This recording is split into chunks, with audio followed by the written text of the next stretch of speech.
Hello बच्चों, आज हम पढ़ेंगे क्लास 6 साइंस का chapter 3 fibre to fabric.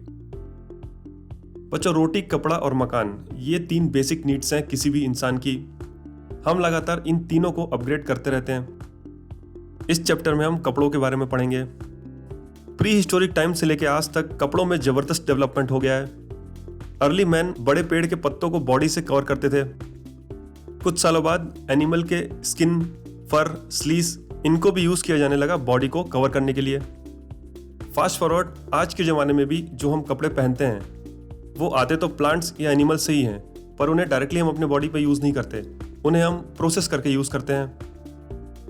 Plant parts या एनिमल प्रोडक्ट से हमें मिलते हैं फाइन थ्रेड्स, और इन फाइन थ्रेड्स को हम आपस में जोड़ के बनाते हैं कपड़े, जिसे हम फाइनली पहनते हैं। तो आओ बच्चों, अब समझते हैं फाइबर से फैब्रिक कैसे बनते हैं। सबसे पहले फाइबर्स, ये होते हैं बहुत ही पतले थिन थ्रेड्स, और उन्हें आपस में रोल करके हम यार्न्स बनाते हैं। यार्न्स होते हैं लंबे स्ट्रॉन्ग थ्रेड्स, जिनसे हम फैब्रिक यानी कि कपड़ा बनाते हैं। और फैब्रिक वो क्लॉथ होते हैं जो हम हमारी बॉडी में पहनते हैं।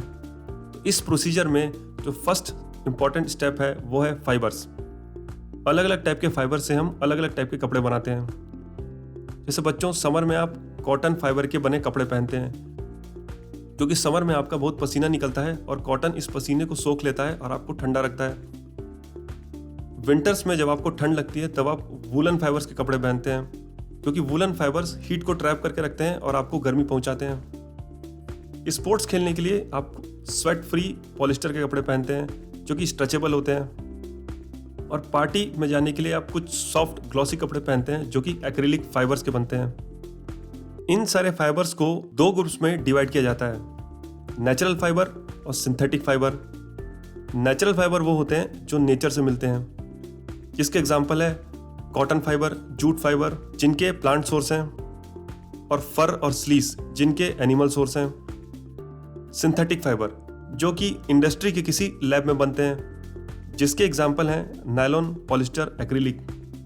कुछ सिंथेटिक फाइबर्स ऐसे होते हैं जो बनते तो लैब में हैं, लेकिन उनको बनाने का जो रॉ मटेरियल है वो नेचर से मिलता है। इसके एग्जांपल हैं रेयॉन और आर्टिफिशियल वूल। आमतौर पे हम सबसे ज़्यादा नेचुरल फाइबर्स के कपड़े पहनते हैं। नेचुरल फाइबर में भी किस फाइबर के कपड़े आप सबसे ज़्यादा पहनते हैं, ये आप मुझे कमेंट करके ज़रूर बताइएगा। इनमें से सबसे इम्पॉर्टेंट फाइबर है कॉटन फाइबर। तो आइए समझते हैं कॉटन फाइबर से कैसे कपड़े बनते हैं। कॉटन फाइबर्स हमें मिलते हैं कॉटन प्लांट से। कॉटन प्लांट्स को उगाने के लिए ढेर सारी सनशाइन और मीडियम रेनफॉल चाहिए होती है, और ये महाराष्ट्र के ब्लैक सॉइल वाले एरिया में उगता है। कॉटन प्लांट में कॉटन का एक फ्रूट बनता है।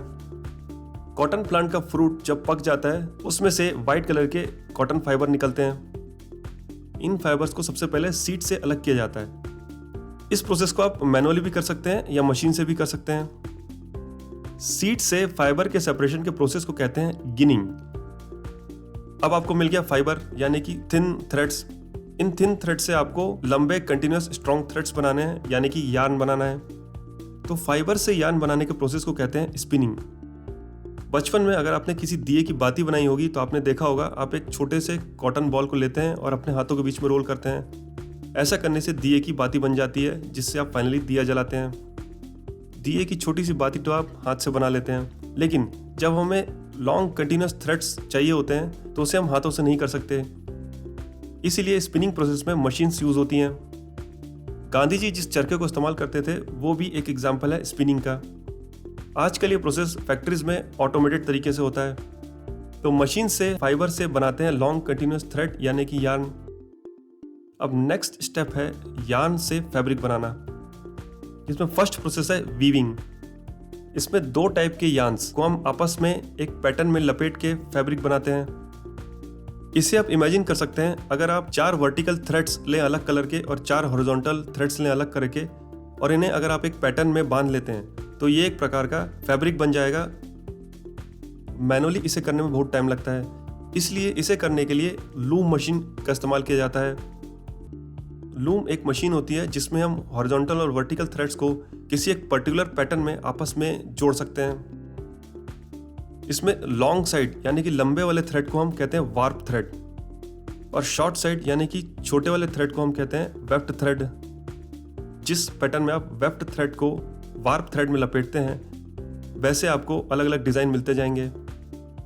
इन्हें आपस में जोड़ने के पैटर्न को बदल के आप अलग अलग डिज़ाइन के कपड़े बना सकते हैं। इस प्रोसेस में तो 2 थ्रेड्स इस्तेमाल होते हैं। अगर आपके पास केवल एक ही थ्रेड है तो आप उससे फैब्रिक कैसे बनाएंगे?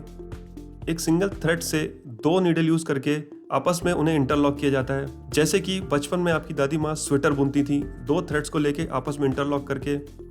इस प्रोसेस को कहा जाता है निटिंग। सिंगल यार्न से फैब्रिक बनाने के प्रोसेस को कहते हैं knitting. Knitted fabric generally winters में पहनने वाले होते हैं जो कि आपको ठंडी से प्रोटेक्ट करते हैं और ये स्ट्रेचेबल भी होते हैं। इन प्रोसेस से generally sweater, gloves, socks, blankets ये सब बनाए जाते हैं। नेक्स्ट इंपॉर्टेंट फाइबर है जूट फाइबर। जूट फाइबर्स लंबे, गोल्डन और सिल्की सरफेस वाले होते हैं। ये हमें मिलते हैं जूट प्लांट से। ये jute plants mainly Bihar, West Bengal और असम में उगाए जाते हैं और ये रेनी सीजन में उगाए जाते हैं। जूट प्लांट्स की जो स्टेम होती है उसे पानी में भिगो के रखा जाता है। पानी में भिगाने की वजह से इस स्टेम से फाइबर लूज हो जाते हैं। जूट फाइबर को स्टेम से निकालने के प्रोसेस को कहते हैं रेटिंग, RETTING। इन फाइबर्स को एक्सट्रैक्ट करने के बाद हम सेम प्रोसीजर यूज करके फाइनली फाइबर से फैब्रिक बना सकते हैं। अब जूट फाइबर यूज कहाँ होते हैं? ये यूज होते हैं floor mats, coverings, curtains, bags में। बच्चों इस चैप्टर में इतना ही। वीडियो अच्छा लगा तो लाइक कर दीजिए और नेक्स्ट चैप्टर के लिए चैनल को सब्सक्राइब कर लीजिए। Take care and good bye.